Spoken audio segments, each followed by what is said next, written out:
வணக்கம். நடிகர் வி.கே. ராமசாமி அவர்களை யாருக்குத்தான் பிடிக்காது இல்லை? அவருடைய பாடி லாங்குவேஜ் மட்டும் இல்லை, அவருடைய டயலாக் டெலிவரி யாருக்குமே வராத ஒன்று. Kamal Haasan sir VK. ராமசாமி அவர்களை பற்றி வியந்து வியந்து அடிக்கடி சொல்லிட்டு இருக்கிற மிக முக்கியமான விஷயம் என்னன்னாக்க, அவருடைய கைகளை அசைக்காமலேயே நடிப்பார் அவர். அது மாதிரி நடிக்கிற ஒரு சாதுரியம்ங்கிறது, இப்ப பாருங்க, நானே கையை எவ்வளவு அசைச்சிக்கிட்டே இருக்கேன்னு சொல்லி. ஆனா வி.கே. ராமசாமி அவர்களை பாருங்க, கையை அப்படியே தொங்க போட்டுக்கிட்டு டயலாக்லயே வெளுத்து வாங்குவார். அப்படிப்பட்ட ஒரு மகா கலைஞர் அவர். வி.கே. ராமசாமி அவர்களை பற்றி, அவர்களுக்கு அவருடைய வாழ்க்கையில ஏற்பட்ட ஒரு கடன் பிரச்சனை பற்றி இந்த வீடியோல பார்க்கலாம். வி.கே. ராமசாமி அவர்கள் சிவாஜி அவர்கள் நடிக்கிறதுக்கு முன்னாடியே வந்துட்டார் நடிக்கிறதுக்கு. ஆனா பணம் பத்தி எந்த ஆசையோ, பணத்தை சேமிக்கிறது பத்தின எந்த குறிக்கோளோ இல்லாம தன்னுடைய வாழ்க்கையை அதன் போக்குல அவர் பாட்டுக்கு விட்டவர். குதிரை எந்த அளவுக்கு வேகமாக ஓடுமோ அதே போல ஒவ்வொரு குதிரை ரேஸுக்கும் ஓடி ஓடி போய் பணத்தை கட்டி பார்த்து இஷ்டத்துக்கு செலவு செஞ்சவர். மற்ற லாகரி வஸ்துக்கள் விஷயத்திலையும் திரு வி.கே. ராமசாமி அவர்கள் அப்படித்தான். அப்படிப்பட்ட ஒருத்தர். அவருக்கு பராசக்திக்கு முன்னாடியிலிருந்தே சிவாஜி அவர்கள் கூட நல்ல நட்பு கிடைக்க ஆரம்பிக்குது.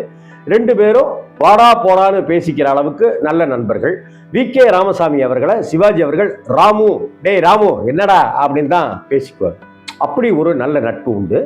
அதே போல இந்த பக்கம் சிவாஜி அவர்களுக்கும் ஏ.பி. நாகராஜன் அவர்களுக்கும், ஏ.பி. நாகராஜன் அவர்களுக்கும் வி.கே. ராமசாமி அவர்களுக்கும் அப்படின்னலாம் ஒரு நட்பு உண்டு.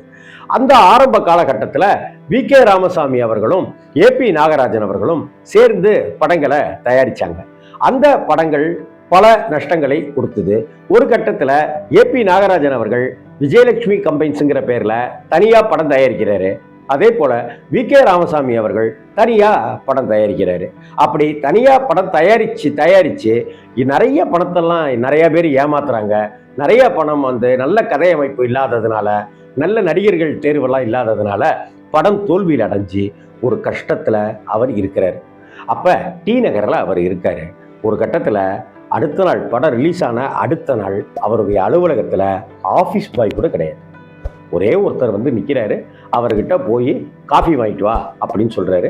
அந்த காஃபியை வாங்கிட்டு ரெண்டு பேரும் பாதி பாதி குடிக்கிறாங்க. பாக்கெட்ல பணம் இல்லை. எல்லா பணமும் லாஸ், நஷ்டத்துல ஆயிடுச்சு.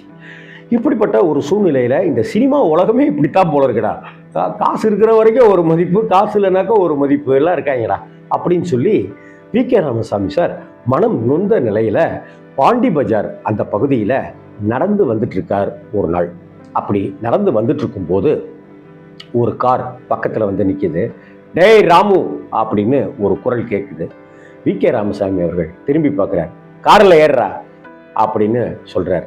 அப்படி டேய் ராமு அப்படின்னு சொல்லி கார்ல ஏறுடா அப்படின்னு சொன்னவர் நடிகர் திலகம் சிவாஜி கணேசன். என்னடா நினைச்சிட்டு இருக்க? படத்துல நடிச்சுட்டு பேசாம இருக்கிறத விட்டுட்டு உன்னை ஏன் படம்லாம் தயாரிக்க சொல்றது? இந்த மாதிரி பைத்தியகாரத்தனம்லாம் இந்த மாதிரி பண்ணக்கூடாது நீனு. ஆமா, ஏதாவதுனாக்க நீ வர வேண்டியதானே வீட்டுக்கு நீனு அப்படின்னு சொல்லி உரிமையாக தன்னுடைய நண்பனை கடிந்து கொள்கிறார் சிவாஜி கணேசன். உடனடியாக வீட்டுக்கு வரவழைத்து சிவாஜியும் வி.கே. ராமசாமி அவர்களும் கமலாம்மா பரிமாற எல்லாரும் சாப்பிட்றாங்க. சாப்பிட்டு முடிச்ச உடனே கே.எஸ். கோபாலகிருஷ்ணன் அவர்களுக்கு சிவாஜி ஃபோன் போடுறார். கோபு வணக்கம், உடனடியாக நம்ம ஒரு படம் பண்ணுறோம். கால் ஷீட்டு நான் எப்படியாவது ஒதுக்கி தரேன். ரொம்ப கம்மியான பட்ஜெட்டில் ஒரு படம் பண்ணு. நம்ம வி.கே. ராமசாமிக்காக நம்ம அந்த படத்தை பண்ணுறோம்.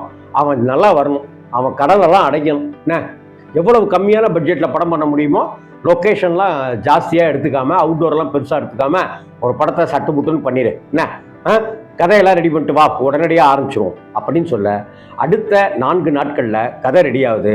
அடுத்த 15 நாட்களில் முழு ஸ்கிரிப்ட் ரெடியாகுது. அடுத்த 1.5 மாதங்களில் மொத்த படப்பிடிப்பு ரெடியாகுது. அதற்கப்புறம் படம் வெளியாகுது.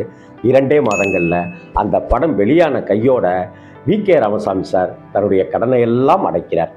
சிவாஜி அவர்கள் வி.கே. ராமசாமிக்கு செய்த அந்த அன்பின் உணர்வு, அந்த உதவி தான் செல்வம் அப்படிங்கிற கே.எஸ். கோபாலகிருஷ்ணன் இயக்கிய அந்த திரைப்படம். கலகலன்னு காமெடியாகவும் ஒரு பக்கம் மூட நம்பிக்கைகளையும் குறித்து காட்டிய, ஜோதிடத்தின் மேலே வச்சிருக்கிற நம்பிக்கையை பொய்யாக்குகிற அப்படிப்பட்ட ஒரு படம் தான் செல்வம். அந்த படத்தின் மூலமாக வந்த லாபத்தை வைத்து வி.கே. ராமசாமி அவர்கள் கடனையெல்லாம் அடைச்சாருங்கிறது தமிழகம் சொல்லுகிற தமிழ் சினிமாவில் இருக்கிற மிக முக்கியமான வரலாறு. இப்படி உடனடியாக தன்னுடைய நண்பனுக்கு சிவாஜி சார் படம் பண்ணி கொடுத்ததும், கே.எஸ். கோபாலகிருஷ்ணன் அதற்கு தகுந்தது போலவே பட்ஜெட் வைத்து செல்வம் படத்தை பண்ணியதும் வாழ்க்கையில் மறக்கவே முடியாத தருணங்கள், விஷயங்கள். இந்த படத்தில் கே.ஆர். விஜயா அவர்கள் கூட சிவாஜி அவர்கள் சொன்னதின் பேரிலையும் வி.கே. ராமசாமி அவர்கள் சொன்னதின் பேரிலையுமா, அவங்க மேலே வச்சிருந்த மரியாதையின் பேர்லையா அவங்களும் குறைவான சம்பளத்தோடு நடிச்சு கொடுத்தாங்க. சிவாஜி அவர்கள் சம்பளத்தை பற்றிலாம் யோசிக்காம உடனடியாக தன்னுடைய நண்பன் ராமுவுக்கு, அதாவது வி.கே. ராமசாமிக்கு ஒரு உதவி பண்ணணும் அப்படிங்கிறதுக்காக எடுத்த படம் தான் செல்வம். அந்த செல்வம் வி.கே. ராமசாமி அவர்களுக்கு செல்வத்தை கொடுத்தது நடிகர் திலகத்தின் மூலமாக. இந்த வீடியோ உங்களுக்கு பிடிச்சிருக்கும்னு நினைக்கிறேன். லைக் பண்ணுங்க, கமெண்ட் பண்ணுங்க, ஷேர் பண்ணுங்க, சப்ஸ்கிரைப் பண்ணுங்க. இது மாதிரி இன்னும் பல சுவாரஸ்யமான சினிமா நிகழ்வுகளை உங்களோடு பேசுவதற்கு தயாராகவே. வணக்கம்.